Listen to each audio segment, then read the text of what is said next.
toxic right, us versus them.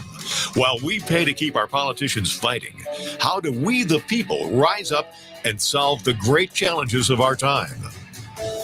We do it by embracing freedom and liberty. There may be no such thing as a free lunch, but this hour is as close as it gets. Welcome to A Free Solution.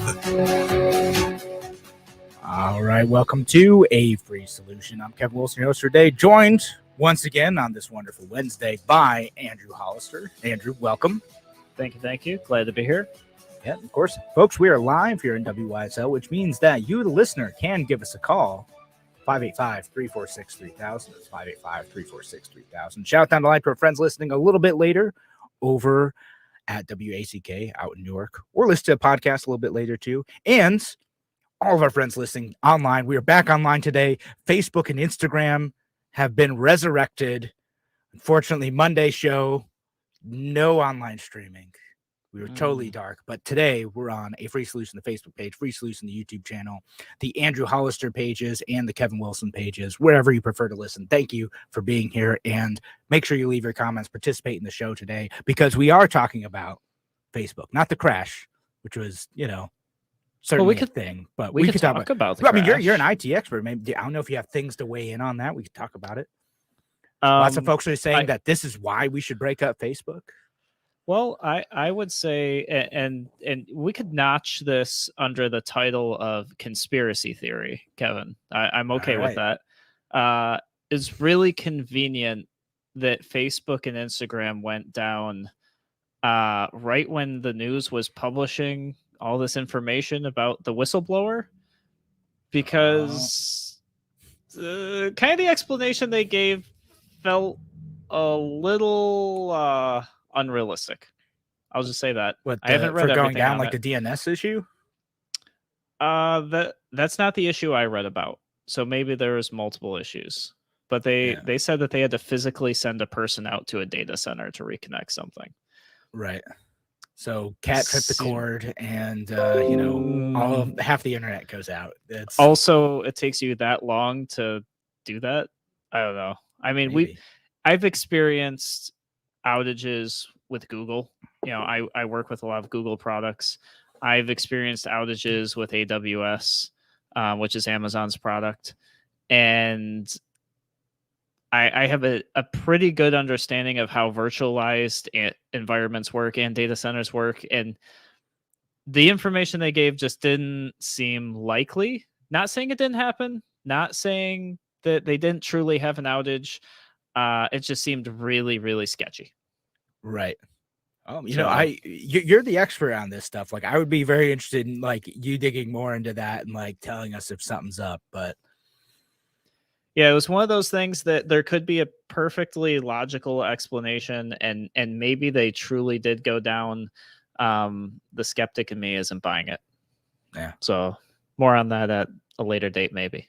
Yeah, maybe there's something there. Maybe there's not. Why not? Oh. I know. It is interesting though, because that did lead to a bunch of people this is why we need to break them up, because how can one error, allegedly, if it even was an error? Yeah, do you not have redundancy? That's another question. How is it that one server issue apparently, or maybe it was a DNS issue, but how is that one thing knock out 3 apps worldwide? Which in other countries, things like WhatsApp are way more of a big deal than they are in the US. They are the instant messaging texting service in some of these places. My friends in Europe use WhatsApp in place of text messaging. That's true. Yeah. I mean, there are other services out there that people be like, Facebook has a monopoly on this stuff. No, the heck it doesn't. There's a ton of other services out there that you can use in other countries. Signal, Telegram, whatever, right? Yeah. And to that point, I don't know if you saw the headline. The CEO of Telegram said that while Facebook was down, they got 70 million new users. 70 million in that 6-hour times. Isn't that crazy? Wow. Well, good for them. Yeah. Well, here's the thing. I didn't read any article saying Telegram went down, so their service must scale great. Yeah, I guess so, right? To be able to take on that many at once. Yeah, in a 6-hour period. like, good for them. That's right. great. New conspiracy theory. Telegram was behind this.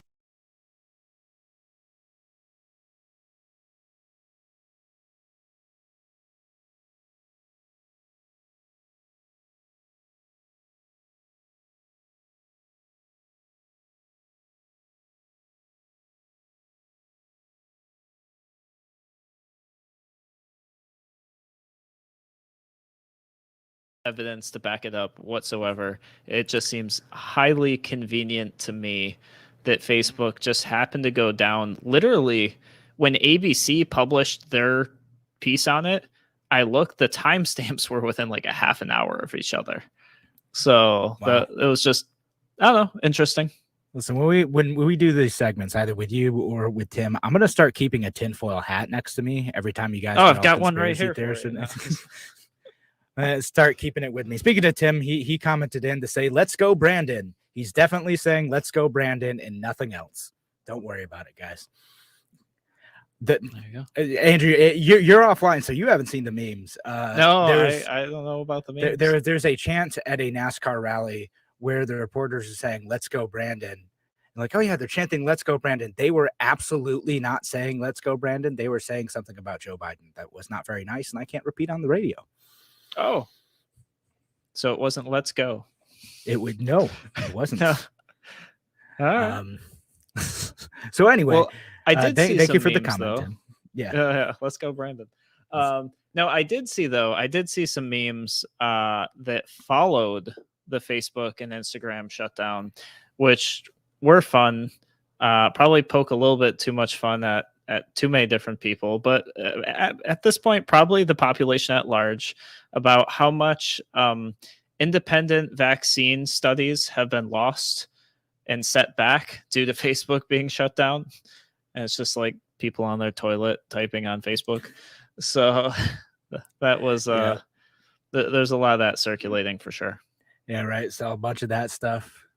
Again, the Facebook going down thing wasn't the topic of this show. Like, mostly what we want to talk about today, at least for the next couple segments, is actually the whole whistleblower thing. Whether or not Facebook is suppressing their own research, and whether or not Congress should do anything about it or has any credibility on this issue whatsoever about protecting user privacy or protecting young people.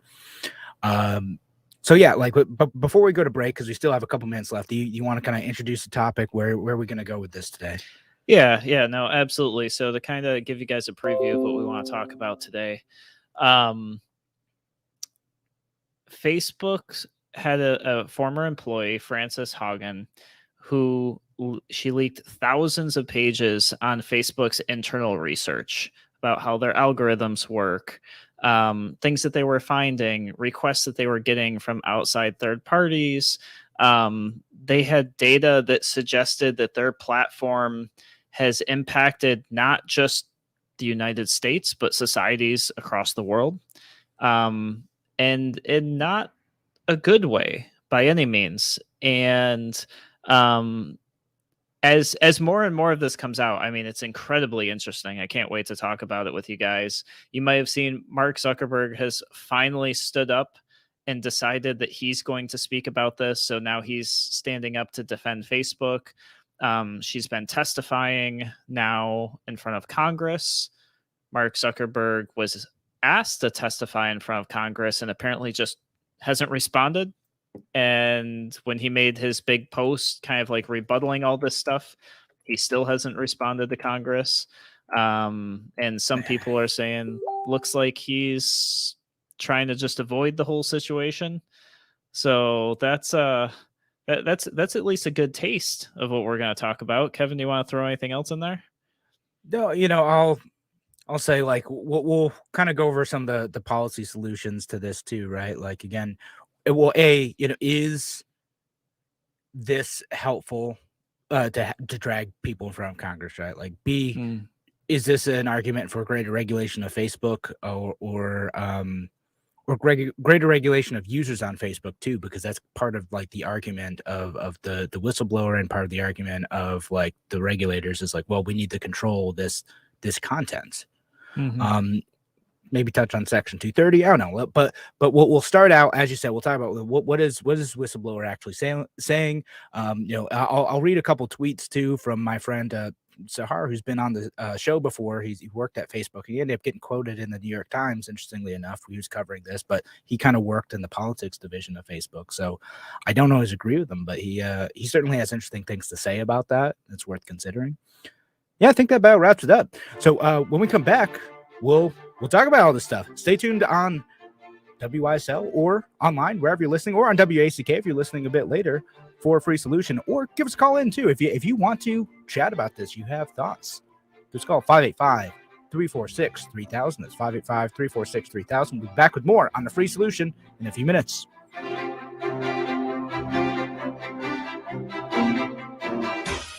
Your business relies on computers and technology to operate. Slow, unreliable networks and servers can cause unplanned downtime and affect your bottom line. The experts at Simple Tech Innovations are here to help. Their preventative maintenance program ensures that your computers and network are kept up to date and monitored for any issues, keeping your business running smoothly.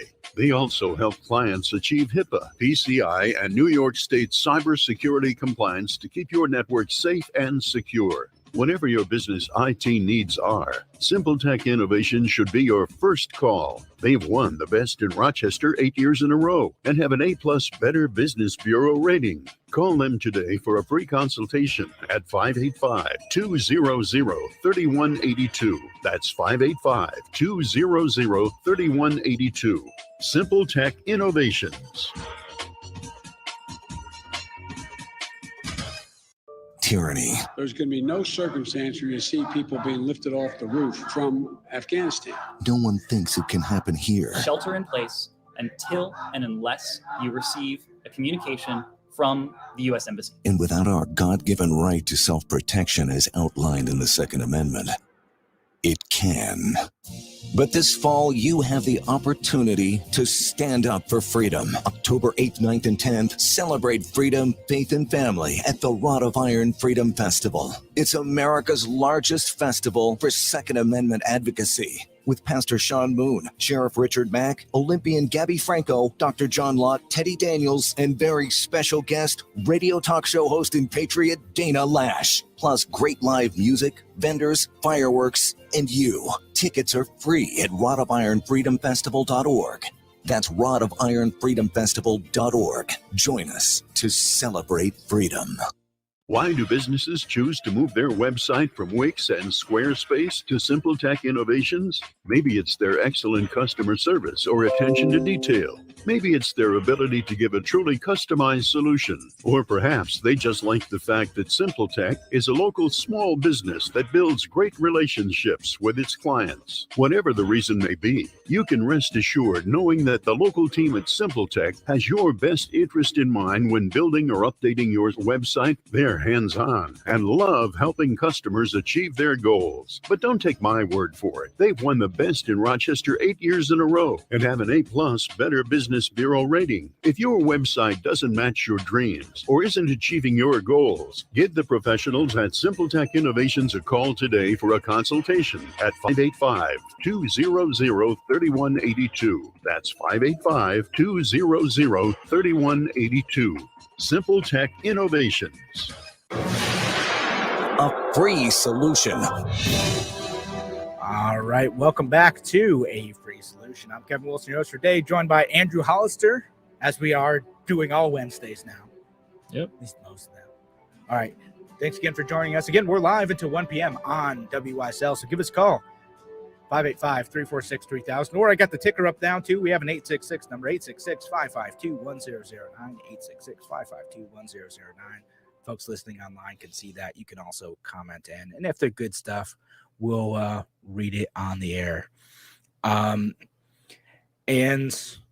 all right, yeah, so we'll jump into it. Shout out to the people commenting, Drew Simmons, Will Phillips, Tim O'Connor. Thank you guys all for listening today and chatting in. Brian also listening today. Appreciate y'all being here. I want to make sure we kind of get the whole story out, though, before we jump into some of these questions. We'll go back to some of them. So, Andrew, go. All right. So, just kind of recap if you're just joining us here on the show. Frances Haugen leaked thousands of pages of Facebook's internal research, basically saying a lot of bad stuff about Facebook. I mean, that's maybe the overarching easiest summary. It said that, and not just Facebook, their family of apps. So this includes Instagram. I haven't gone through like all of the stuff leaked, so I don't know if WhatsApp was included in this. I haven't heard anything about WhatsApp being included in it, which is another product owned by Facebook. But there was some bad stuff in there. There was stuff about how Instagram is potentially harmful to the mental health of teenage girls. There was stuff about Facebook. It's being implied that Facebook knows that their platform has been changing society across the globe in a negative way and is essentially just okay with that because that gains them more advertising dollars, and that they maybe chose to not change their algorithm once they realized that negative posts that cause people to fight and get mad and angry were being promoted, created more engagement, and therefore their algorithm was pushing that out even more. And rather than toning that down, changing it, making it what they're calling safer, they chose to go the route of, more money, more greed, that sort of thing. Right. But and a kind of a key question in that too is, right, like, was that intentional, right? Which I think matters, right? Like, because they were trying to, because they were starting to slow down on the growth of users. They're like, all right, well, we want to make these news feeds more engaging for folks. So what we're going to do is we're going to show you posts that your friends are engaging with. Well, it turns out people engage with stuff that makes them angry a lot. Yeah. And so that's what you saw, is you saw that stuff. Yeah. And her claim is that Facebook knew about this, did the research, had the studies to back it up, that their platform was perpetuating negativity, hate speech, and even in some cases violence. And they chose to allow it to happen anyways, because when they would make a change to more positive things, that essentially they'd lose viewership. They would lose people on the platform, and therefore advertisers. That this was a financial just saw problem. Pictures of my baby and that made them happy, they wouldn't want to stick around on the platform. Exactly. Right? So they're going to get all the political posts from their friend's uncle who makes them mad, and they're going to rage comment on it, and that's what keeps them on the app. Yep. And then she mentioned other things too during her interview with like 60 Minutes and with a few other news stations, that she said that Facebook essentially eliminated their civic integrity unit, which was a unit designed to kind of make sure that things are good with Facebook, that they're not doing bad things. Now, Facebook says, well, we integrated those staff members into other units. Her claim is that although people were moved around, the function of that unit to keep things good and safe on Facebook was essentially eliminated. So that's something that I guess is up to Congress, the people as a whole, to figure out what they believe. I don't know if there's going to be actual documentation presented that proves that one way or another. Yeah, I mean, as I understand it, that's what it's not that the intent of that program went away. Is that it was kind of pushed and siloed. And again, I wish I had a friend to ask about this stuff, but yeah, my understanding is that it was supposed to get incorporated in other programs. That's truthful, but in doing so, it made it far less effective. Yeah. Yep. So yeah, there's all this stuff here. Again, the potential harm to society is huge. And again, the accusation from the whistleblowers that this is something that was intentionally done for profit so they can make money off of jerks like me who buy ads on Facebook. Never mind that I'm helping small businesses get their product in front of people. Yep. Well, advertisers like me. And so that's the interesting thing. Some news agencies were asking, does this mean advertisers are going to turn away from Facebook? Does this mean people at large are going to boycott Facebook? And you would love to, but in all reality, it's not going to happen unless not immediately. Yeah, unless right, so, oh, go ahead. I was gonna say, like maybe we get this a bit later, but like I think the case for regulating Facebook is pretty weak in that I think it's a dying institution. There's actually an interesting New York Times article about this and a couple other articles too. And this is something I made when I went on, the local NPR affiliate like a year ago. No, actually, no, it was before COVID. So it must be a year and a half ago where I was like, listen, 3 years from now, Facebook is going to be a desperate dying institution, and their way out is to get regulated enough to push out any other competitors. Yep. And so that's what Facebook's trying to do right now. They're eventually going to, say, oh, you're right, guys, we need to do better, and so do all social media companies. Please regulate us, governments, and we'll do better if you only hold us accountable. And when they get regulated, they will shut out any other opportunities for other social media companies to rise up because they will not be able to comply with the requirements that the government's going to make. Yeah, and I see this in my industry all the time, where big corporations lobby for these huge security legislation bills that small companies, to be honest, have a really hard time complying with. And that's a lot of my day-to-day is helping small companies and some large ones too. I work with large customers and small, but the small ones really struggle to keep up with the legislation. And that's something that we're helping them with constantly. And I will tell you, I've had talks with small business owners and they're like, really? The government expects me to do this? And my response is usually, especially when it comes to cybersecurity, well, you should be doing this anyways. But yes, now the government's saying if you don't, they're going to start taking away your money. And some businesses sit there and say, well, I guess I had to figure out who's going to take more of my money, the cost of implementing this security measure or the cost of the fines that the government's imposing. And, day by day, sometimes the right thing wins and sometimes it doesn't. Yeah, so it's a tough situation, but again, that's part of the argument getting made, and part of the push that we're going to get out of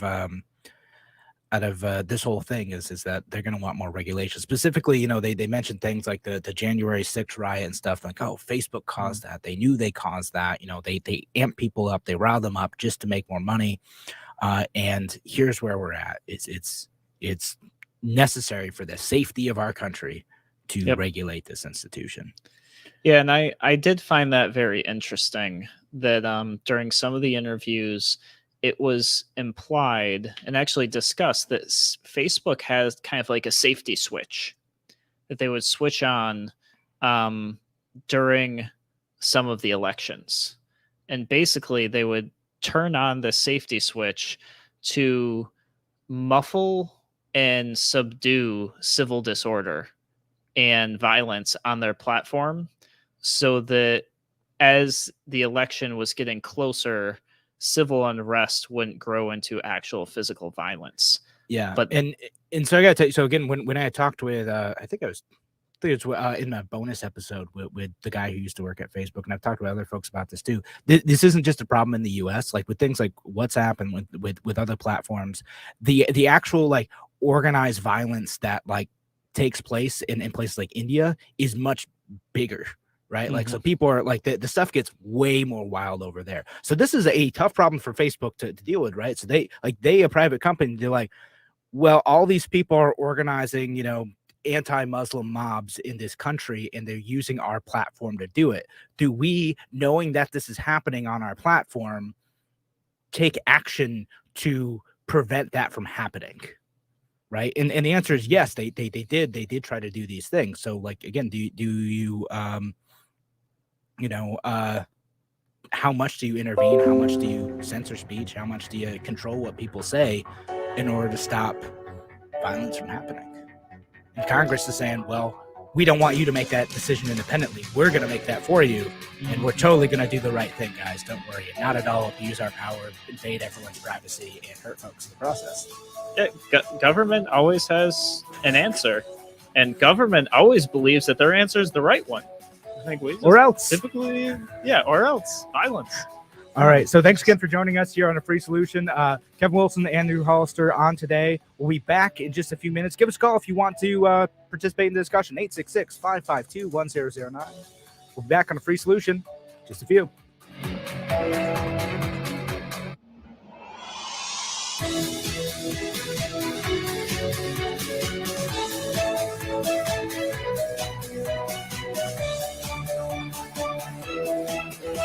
Fly the flag, stand for freedom. AM 1040 Avon Rochester, FM 92.1 Rochester, and FM 95.5 Spencerport. Here's the news at Nbc Forecast on WYSL. For tonight, mostly cloudy to partly cloudy skies expected, low temperature of 59. Going into Thursday, starting off the day, we'll stay on the cloudy side and see more sunshine in the afternoon, high of 73. Going into Thursday night, we'll see mostly cloudy skies continue with a low temperature of 58. I'm meteorologist Alex Bielfeld on your WYSL stations.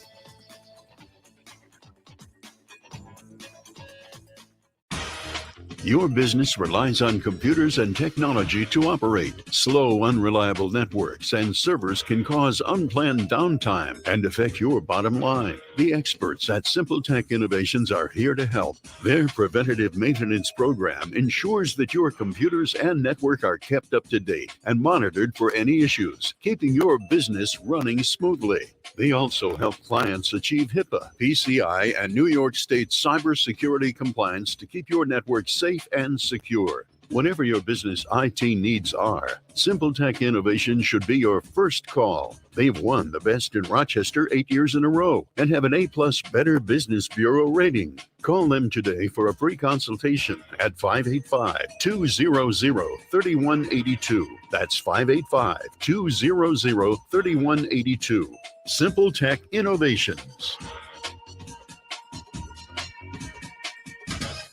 Because your future is worth it. Mgm Associates Insurance, proudly serving the region since 1984. MGM can meet your coverage needs, ranging from home, condo, and auto, all the way to specialized policies for business, workers' comp, to limo and taxi insurance, and coverage for tech professionals like IT specialists. They can also help lead you through the confusing maze in the new world of health insurance coverage and options. MGM Associates is large enough to serve you, but small enough to care, so you don't have to wait in line on some 800 number to get prompt personal attention. MGM Associates is the only winner of the National Best Practices Award 5 times in a row. MGM is proud to support veterans groups including Heroes Home Advantage. For your personal, business, home, or professional insurance needs, meet the professionals at MGM Associates Insurance, locally and proudly owned at 1745 Penfield Road in Penfield, 381-7008. Or mgminsure.com, an associate of Ontario Insurance Company, 28 Canandaigua Street in Shortsville. Springwater Amish Workshop reminds you, just like that, harvest time, fall, and hunting season are upon us. See the great 12-point hunting blind featuring quiet glide windows, full insulation, smart siding exterior, and now on display at the Springwater Amish Workshop store, Route 15 in Springwater. The store has other goodies to decorate your home and lawn for fall. Don't forget, outdoor lawn furniture makes outstanding Christmas gifts for mom and dad and a great surprise for your wife or husband. We'll store it for you until Christmas. We're your headquarters for storage buildings. They can be delivered to your prepared site all winter long. Springwater Amish Workshop, 7936 Route 15 in Springwater. Open Monday through Friday, 9 a.m. to 5 p.m., Saturday, 9 a.m. to 3 p.m. Visit springwateramishworkshop.com or visit them on Facebook, 585-669-9710. 1.97%. Seriously? Do you have any idea how crazy low that is? It's really, really low. Advantage Federal Credit Union is offering as low as 1.97 annual percentage rate, whether you're buying or refinancing your current loan. Any make, model, or year? Only one question for you. Are you still listening to me, or are you on AdvantageFCU.org finding out how to get your car loan at 1.97%? It's banking made simple. Membership subject to eligibility. Member NCUA. Limited time offer. Enjoy fall foliage and spend a day in the country at the Genesee Valley Hunt Races, Saturday, October 9th. See world-class horses and steeplechase races. Go for the gold in our fierce tailgating contest, or enter your dog in canine fun like high jumping. Kids 12 and under free, including wagon rides, pony rides, stick horse races, sled dog demos, and petting zoo. The Genesee Valley Hunt Races features a farmer's market and boutique shopping. Pre-sale tickets $12 at gvhraces.com, $15 at the gate on Saturday, October 9th. Parents, have peace of mind. Have your child tested for lead poisoning at age 1 and 2. Your child could be exposed to lead anywhere, your house, wrapping paper, even the toys they love. The effects of lead poisoning may not show up for years. Having your child tested is the only way to know. Request a lead test from your child's physician or call the Livingston County Department of Health. If you're a Livingston County resident and want more information on how to prevent lead poisoning, please contact the Livingston County Department of Health at 243-7299. Buying a car has never been easier at Ralph Honda. With our online shopper, find the car that's right for you, right from your home. Visit us online to value your trade-in, personalize a payment that fits your budget, chat with a team member, and schedule your pickup. It's that simple. For 3 generations, Ralph Honda. A free solution. Welcome back to A Free Solution. I'm Kevin Wilson, your host for today, joined by Andrew Hollister. We're live here on WYSL. So call in if you want to participate in the discussion, 866-552-1009. It's 866-552-1009. Or leave your comments online. Free Solution Facebook page, Free Solution YouTube channel, the Andrew Hollister pages, the Kevin Wilson pages, wherever you're at. Thank you for listening. And shout out down the line to our friends listening a little bit later at WACK out in Newark. Appreciate y'all being here too. Andrew, we should get to a couple of these comments. We got a whole bunch now. Let's pick out a couple of them. Just the ones that aren't just "Let's go, Brandon." And so let's see. Will, I've seen this a lot. I don't know. I've seen this a lot of memes for sure. Will Phillips says, my conspiracy theory, the whistleblower is a pawn and doesn't know why they are using her. I'd ask who is they? What are they using her for? But the implication for a lot of folks is like that the government wants to have an excuse to regulate Facebook, so they have promoted this somehow to become the excuse to regulate Facebook. I have no idea how true. I think that there's a bunch of bad people or a bunch of people trying to do things in good faith to totally screw up our social media ecosystem, and they're doing it because they think it's the right thing to do. Or even trying to stop legitimately bad behavior. And then the government will jump in and regulate that behavior in a way that'll be detrimental to new and developing apps and opportunities to engage with people online. And let's see what else we got. I like Tim's comment about when Facebook crashed, did you think you were banned? I'm gonna be honest. Yeah, I did. I pulled up Facebook, the feed wasn't loading. I'm like, oh, that's weird.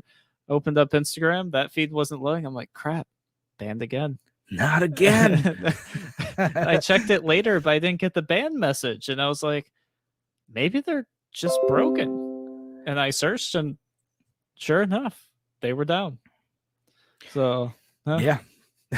Wasn't just you this time. Wasn't just me this time. And Brian says, from what I've seen, the complaint seems to be that Facebook properly discharged their fiduciary duty to their investors, not a violation of any law. And that's something that always comes up a bunch. Do they have an obligation to do what's in the best financial interest of the company? And mostly yes, but also, if you are violating the law, no, or if what you're doing is legal but hurts someone and it, I think that's worth discussing, right? At least maybe not legally, but morally, you shouldn't do that thing. And that's the question for discussion here. If I'm going to engage with this in good faith, I would say, maybe people are trying to point out an issue that's legitimate here, because that's usually how I approach this. I assume most people are operating in good faith and that they're just totally incompetent in coming up with solutions and want to control everything. And that's where things go wrong. It's like, I can fix this with government and with violence. No, you probably can't. And letting people do their own thing is usually better. And then a few other folks are mentioning, different social media networks too. I have no idea what Frank is. I have heard of Rumble. It's like a video service platform. We're not on there. I have no idea how to get on that. So I'd have to look into it. And then interesting comment from Drew. Have to be 18 years of age to purchase internet, not your child's babysitter. No, Drew, I disagree, man. You should be able to be on the internet whenever you want. Like, it's up to parents. You just gotta watch your kids, or set your own security profiles for computers and phones. And if they can get around them, good. They have a marketable skill. Andrew might be hiring.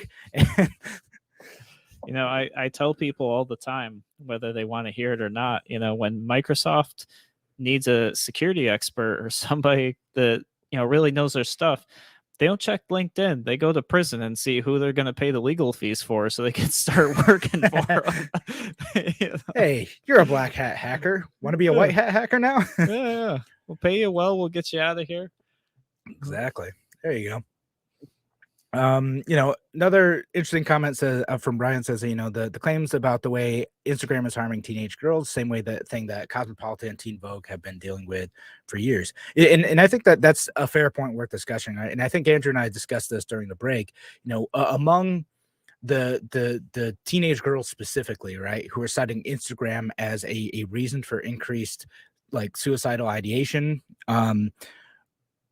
Is that significantly higher than other ways of like unhealthy engagement in society in the past, right? And what are the other factors that contribute to that? Is being forced into a unhealthy high school environment part of that? And how much of a bigger factor are government schools in increasing the mental health and suicide risk of teenage girls and teenage boys, for that matter? Is Instagram a unique threat to young women in a way that other social institutions and body image issues and fear of missing out issues, is it unique compared to stuff that we've had in the past? And I don't fully know the answer to that. I haven't like fully obviously dug into the studies around this, so I don't have the answer, but it's something we've been talking about. My goodness, someone did a project on this thing like for their senior thesis in college when I went, now 10 years ago.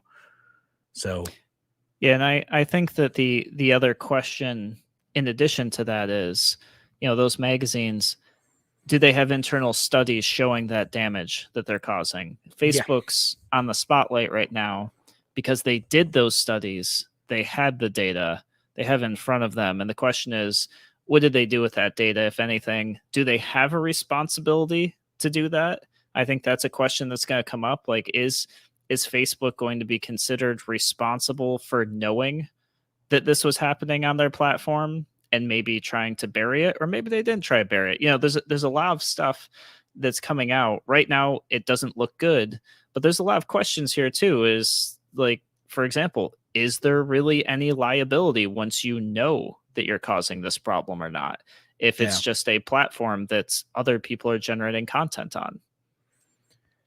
Yeah, no, I mean, those are all fair questions, right? Like, where's the liability, end up? And then should Congress be proactive in preventing this, knowing the data that they have? Should they put restrictions on? Well, Kevin, those questions are easy to answer. So if it starts with should Congress, the answer is likely no. Well, I know the answer I'm going to give. I know. Well, it's just, if anybody was listening in the audience and they were unsure, it's a good rule to live by. If the question starts with should Congress, the answer, you probably don't need to hear the rest of the question. No, they shouldn't. But certainly someone is asking that. Oh, for sure. Yeah. And, I will get this. This is, kind of similar, I think, to Will's comment. So Mark, he says, whole thing's really charade. Dems are using her, the whistleblower, to push Facebook to censor more people who push back against the regime. I mean, again, that's certainly a way some members of Congress want to use this.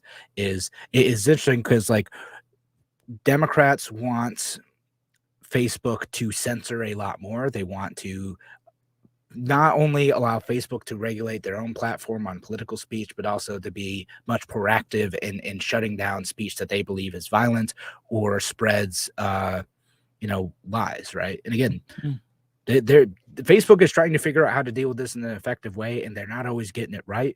I think that they are probably more likely to screw it up less than government would. But that doesn't mean Facebook is, should be immune from criticism on this stuff, because I think they get a lot of that wrong, like banning Andrew.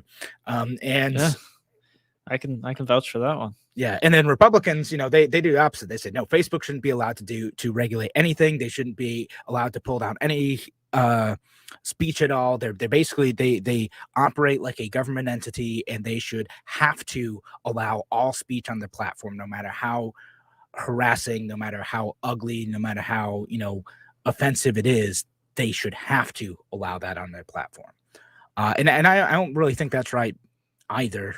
I don't think that Facebook is under an obligation to have the same protections of the First Amendment that we have like out on the sidewalk, because social media platforms, sometimes they want to cultivate a certain community, and that is their right to do so. They have a right to regulate who they want to let in and not let in, and that is fine. They can do that. And if I don't like it, I will move to another platform. And the fact of the matter is, a lot of people already are. I am spending less and less time on the platform. The people I hire who make their money off of Facebook are spending less and less time on that platform. It is wild when I'm doing interviews. I'm like, oh, do you have a Facebook account? No, I just run ads out of it. I basically have a stock account without a real name. I just run ads there. I want to actually be on the platform. Wild. That is a sign of things to come, and why we shouldn't lock Facebook in with regulation. We just let go. Keep the government out. All right, Andrew, any last things before we go to a break? No, we can let Facebook fizzle out. I think. Don't bother regulating it. Just let it die all by its own. Let it go the way of MySpace. Yeah. All right, thanks again for joining us here on Free Solution. One more segment coming up next here on a Free Solution. Give us a call if you want to participate or leave your comments. I know we got many of them in there that we haven't got to yet. Very active today, folks. Give us a call, 866-552-1009. We'll be back with more on a Free Solution in just a minute.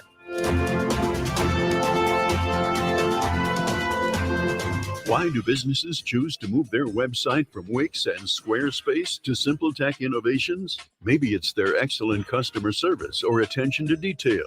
Maybe it's their ability to give a truly customized solution. Or perhaps they just like the fact that SimpleTech is a local small business that builds great relationships with its clients. Whatever the reason may be, you can rest assured knowing that the local team at SimpleTech has your best interest in mind when building or updating your website. They're hands-on and love helping customers achieve their goals. But don't take my word for it. They've won the best in Rochester 8 years in a row and have an A+ Better Business Bureau rating. If your website doesn't match your dreams or isn't achieving your goals, give the professionals at SimpleTech Innovations a call today for a consultation at 585-200-3182. That's 585-200-3182. SimpleTech Innovations. Tyranny. There's going to be no circumstance where you see people being lifted off the roof from Afghanistan. No one thinks it can happen here. Shelter in place until and unless you receive a communication from the U.S. Embassy. And without our God-given right to self-protection as outlined in the Second Amendment, it can.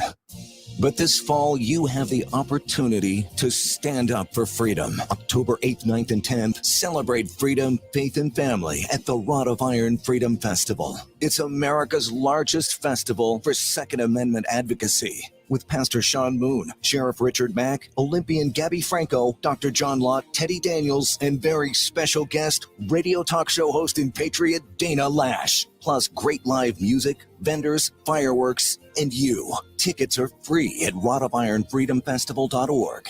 That's rodofironfreedomfestival.org. Join us to celebrate freedom. Your business relies on computers and technology to operate. Slow, unreliable networks and servers can cause unplanned downtime and affect your bottom line. The experts at SimpleTech Innovations are here to help. Their preventative maintenance program ensures that your computers and network are kept up to date and monitored for any issues, keeping your business running smoothly. They also help clients achieve HIPAA, PCI, and New York State cybersecurity compliance to keep your network safe and secure. Whatever your business IT needs are, SimpleTech Innovations should be your first call. They've won the best in Rochester 8 years in a row and have an A+ Better Business Bureau rating. Call them today for a free consultation at 585-200-3182. That's 585-200-3182. SimpleTech Innovations.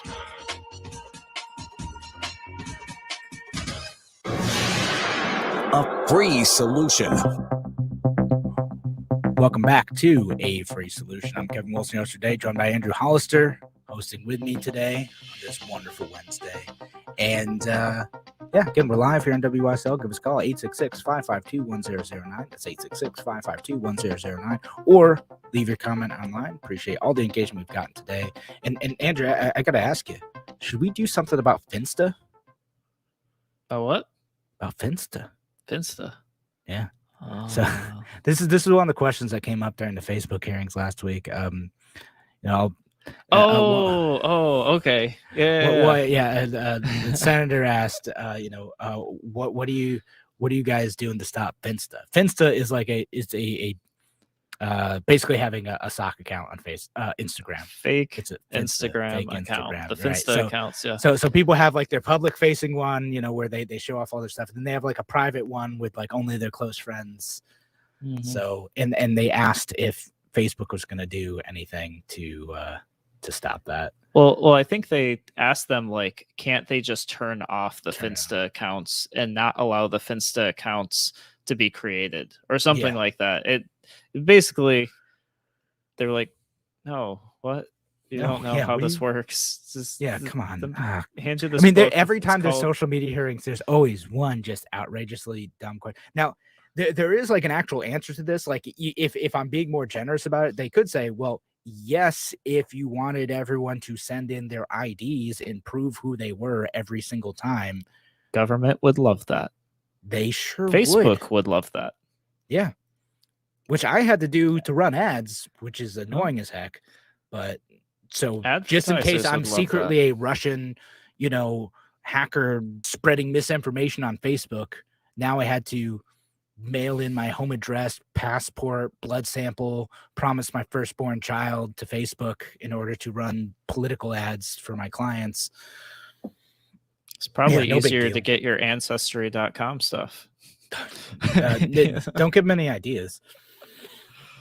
That too, but yeah, I did see a very interesting quote from Facebook's research, some of the documents that were leaked, which was, we have evidence that hate speech and violence on Facebook and the family of apps, so they're referring to like WhatsApp and Instagram, are affecting societies around the world.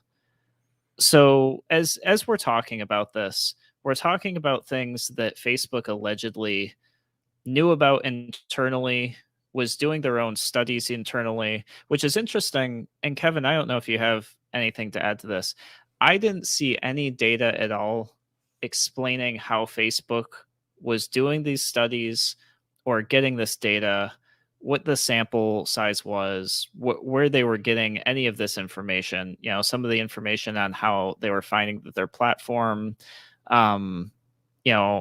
potentially is harming teenage girls, thinking of suicide, possibly pushing forward eating disorders. These things are alleged, but in these Facebook documents. But I didn't see anything about how they were doing these studies and any of that. Yeah, and I know Facebook does a lot of internal studies on this stuff. I don't know what the methodology for any of that stuff is, and I think smart folks who can answer, ask questions about this might be like, all right, like, well, what is the underlying data behind this stuff? Show us like, so again, from my friend who used to work there, is like a question that Congress could ask or someone could ask is, can you send our office the top 100 ads seen by 13 to 17-year-old, girls in the last month, right? Like, get the numbers, get the details, like what sort of content are they being shown, and is Facebook profiting off of this stuff? And then what other details are like, well, what surveys are done, what sort of posts are you tracking the interactions of, and like, how do you grade the sentiment of those posts? Like, Facebook does all this stuff. I know, like, in the abstract, like there's a study a few years ago where they were showing people, like, what was it, posts that were like optimistic versus posts that were like pessimistic. So they'd like show them like positive news or negative news in their feed, and then see how that impacted their interaction on other posts and the things that they talked about. Interesting. And would measure the sentiment of that, which is, man, that's crazy manipulative. And very not cool. And they did similar things where like with elections that they kind of got in trouble for. They're like, well, if we remind people to vote, does it actually get more people to vote in those districts? The problem with that is, right, if Facebook is testing that question, did that impact the outcome of elections? That's or if they build a social profile of the people that they want to vote and only remind those people to vote. Yeah, exactly. Because that's essentially what campaigns are doing already. Yeah, right. That's what I get paid to do, right? Like I'm supposed to go and find out what the interest in the voting profile of folks is and target them as an advertiser. Facebook already has all this data too. And so are they as a company doing this, engaging this type of behavior on their own to impact political outcomes, which I think is absolutely a question worth asking, because that is a bigger concern I think the American public ought to know about and think about. Yeah, no, for sure. And kind of along the lines of, creating political outcomes, one of the things discussed during one of the interviews was that political parties were finding out and realizing that their content wasn't being dispersed as easily due to Facebook's algorithm unless it was very extreme and polarizing. Mm-hmm. And that they actually were reaching out to Facebook saying, hey, our regular middle of the road policies that we want people to read about, we can't get engagement on. We can't get the platform algorithm to promote this content. So we had to be really extreme with our messaging to get anything seen on your platform. And, I don't know how far these complaints went, how many of them there were, but this came up during the interviews that Facebook was just kind of like, okay. And that during some of the elections, Facebook decided to turn on a different algorithm that made posting what they're calling safer, allowing like more positive content to come through. But then after the elections were over, they'd switch it off to kind of let that negative stuff come through again, uncensored, kind of full bore. And that's what was in their best interest for advertisers, and that they knew that they were doing that. And those, I think, are questions that people have. Like, was Facebook purposely allowing negative stuff to go through for financial gain? Right. And then what do you do Facebook about saying it, no, by the way? Yeah, I know. They're saying they already did that. Well, Yeah. Andrew, what do we do about it? What do we do about it?